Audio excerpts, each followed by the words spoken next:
Good afternoon, and thank you for welcoming me.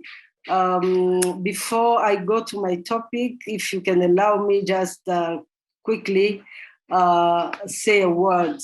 I would like to thank the organizers of this fantastic encounter.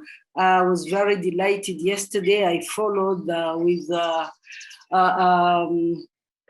thought I haven't had for very, very long, the fantastic presentation. And I learned a lot and came back to my young years of trying to understand ancient Africa much more. I have titled my presentation of today, Tracing, let me make sure to read it properly. Tracing the revival and practices of Gacaca, because in Kinyarwanda, which is the language spoken by Rwandans, C is pronounced like in Italian, Chacha. So tracing the revival and practices of Gacaca in post-genocide Rwanda. I'm going to stick to what has been requested by the organizers in the communiqué, and tell you the following story before I start. In 15th of June, 1999, through a communiqué issued by the Ministry of Justice, the government of Rwanda made public its decision to address the genocide perpetrated against the Tutsi and related crimes by drawing on Gacaca, a method of conflict management that is part of Rwanda's cultural heritage. Subsequently, the 2001 law, Gacaca law, was passed adjusting this ancient Rwanda conflict management method to address genocide and related crimes. This decision by the government of Rwanda was not only a turning point for the country's efforts towards dealing with its past, it also implied that the first endogenous transitional justice practice of our time was born.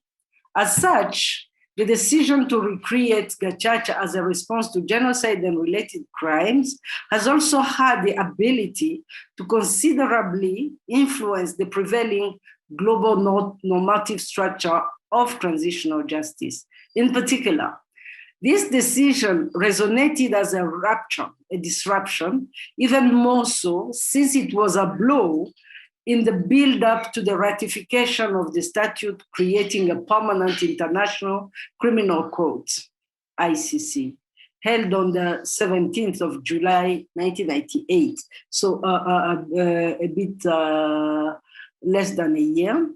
Indeed, before Gacaca, dealing with genocide and related crime was largely inspired from the legacy of the Nuremberg Tribunal and was seen as the purview of supranational structures embodied in international courts.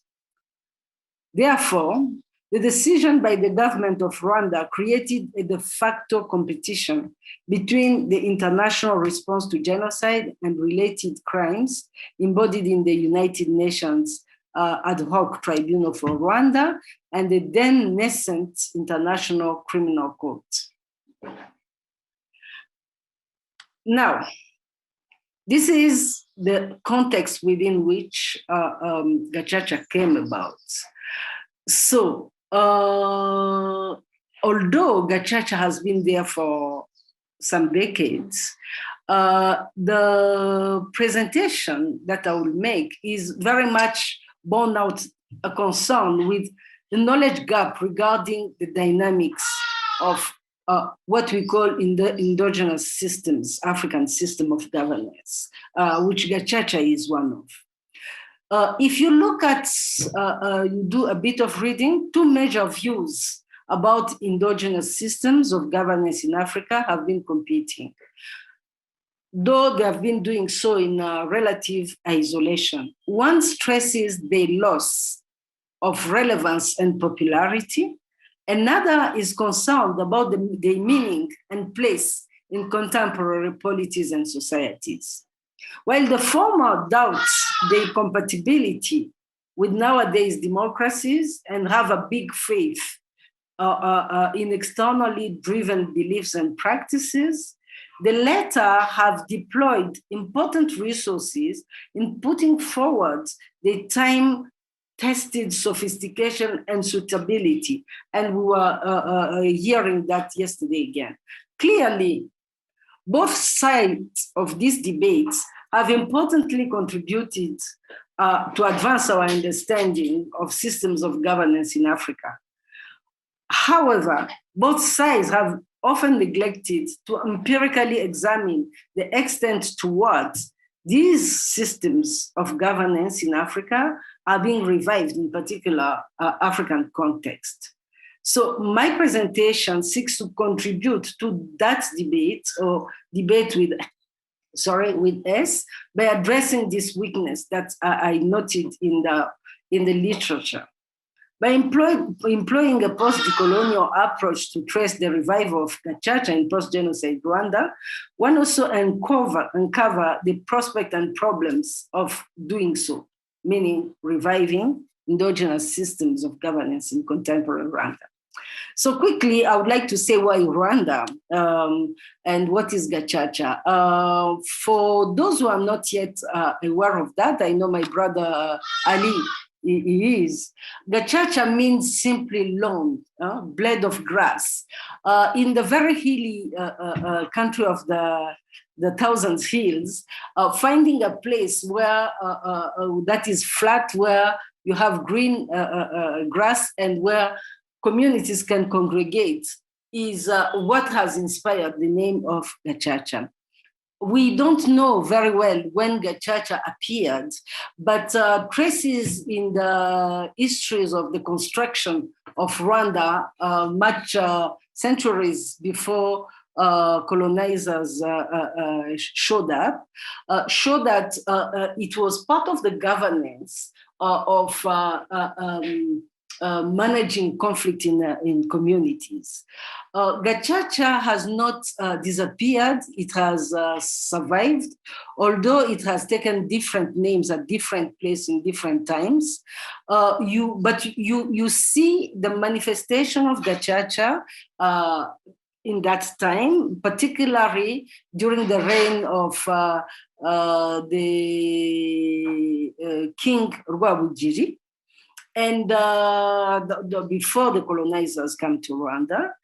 But you also see during the colonization playing another functions, and the post-colonial Rwanda has had also a kind of form of Gacaca. So Gacaca has been taking different forms historically and has played different roles, including during the colonization being an auxiliary or the indigenous justice. So the reason why also I believe it is important to discuss Gacaca here is that the debate on Gacaca is so much divisive and polluted by issues of deviations. When I say deviations, you have one side of the analysts looking at Gacaca as a deviation of an idealized traditional mechanism. And you see also others who look at Gacaca as a deviation from Western-centric mechanisms.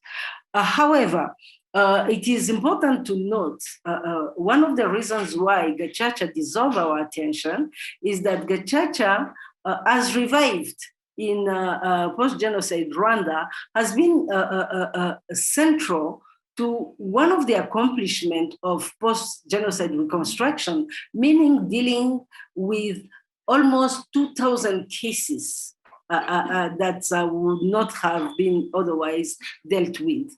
Gacaca is also understood and claimed by Rwanda as being ubutabera bwunga. Ubutabera bwunga, it is justice that reconciles. So a focus of it of Gacaca is aimed at as to paraphrase Swati Parasha, also bring the knowledge of and from the margin to the center. So that's for the rationale.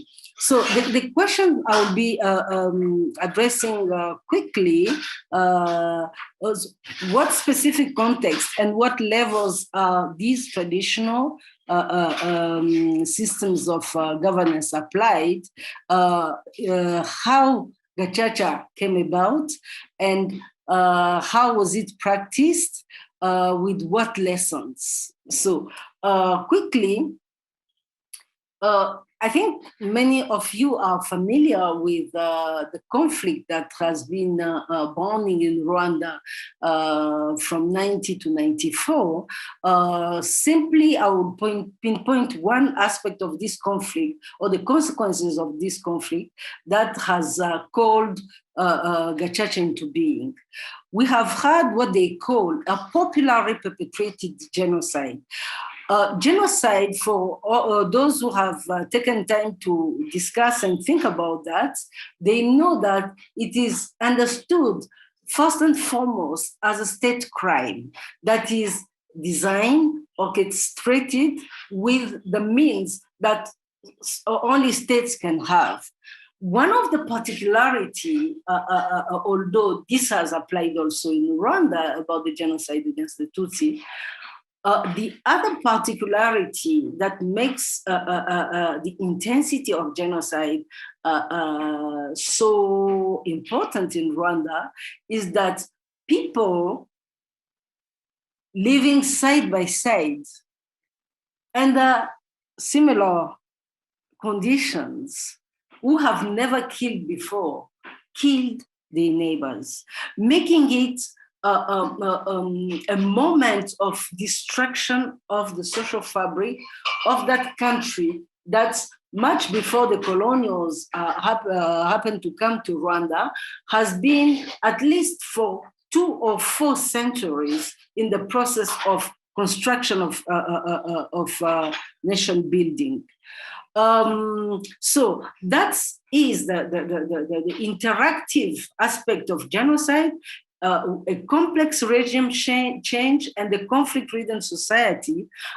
Those aspects that make up the context that call Gacaca into being. Gacaca is also that instrument that has been devised at the central level and applied by people who are not lawyers to deal with the case, and they did so collectively. So people were elected Gacaca judges in the communities have had to deal with cases that normally very sophisticated and well-trained judges deal with. So that's how that's what the context that Gacaca happened. So an interactive genocide and an interactive process of Gacaca. Now, how did it come about? Gacaca, it is important to note that the revival of Gacaca has been part of a process of discussion that has started almost informally, or I would say in small cycles, in the immediate aftermath of genocide, and proposed in an international conference for the first time in 1995, and repudiated as not good enough response to the magnitude of the genocide, and lastly, has been the product of a consultative meeting that has taken place in Rwanda between May 1998 and March 1999. What we call in our writings the process of decision-making towards Gacaca, that it has taken place at the village Urugwiro, where the head of states and society came together every Saturday to discuss how to deal with the dilemmas Rwanda was faced with. So it has been a process of long consultation between the elite, and the society, including through TV programs where questions were asked. So that's one thing that's happened to the church. Now, what is it? How was it put in practice? Gacaca has been taken from the cultural heritage that, as I told you previously, has been evolving through time and adjusted to be able to deal with the caseload of genocide and related crimes. What are the characteristics then of Gacaca? First of all, Gacaca was run by community elected leaders. How did it happen? In October 2001, in all the district of Rwanda, people came and elect members who will make the benches, the Inkiko Gacaca, that other people call Gacaca courts. And how did it happen? You didn't need to campaign to be elected. You didn't need to be a professional lawyer, but you needed to know how to write and to read. And simply you would be called or present yourself, and those interested in electing you would go behind you. And that's how were constituted the benches. So Gacaca started with the benches of many judges being in the same bench to deal collectively with matters. And that is important. So it was not like one judge, two judges. Inkiko Gacaca was made up initially with 19 inyangamugayo. These inyangamugayo were those people known for the integrity by the community who were proposed and elected. Decisions were also taken collectively. This is a central actor of Gacaca, the community elected inyangamugayo. Inyangamugayo literally means those who detest opprobrium. So people of high integrity. Now, how did then they function? They were very much based, Inkiko Gacaca were very much based on the testimonies of community members. Every week, once a week, community will gather at the most convenient place, a school or whatever. They will congregate there and they will listen. They will do the hearings. Perhaps let me speak about a few lessons that I believe have to be retained here. First of all, it is always possible to revive a system first by consulting. Consultation has been central. Number two, Rwandans have been helped by, and what I'm saying will be a matter for debate, by the homogeneous cultural heritage that they have. Whenever you could ask about Gacaca, anybody had an idea of what it meant. Number three, the language. The fact that Rwandans share the same language made it easier. I told you that in 1995, the idea was repudiated, but in 1999, because it was only Rwandans, gathering and asking the question, not about the governance, how to bring back the unity of Banyarwanda, you know, and that has been central. Number 4, it is important to see how in the interaction, we tend to try to think about those mechanisms as simply local or very centralized. I think the interaction between the central and the decentralized has been one of the key for the whatever Gacaca has been able to accomplish. Thank you very much, moderator. And I give back the floor.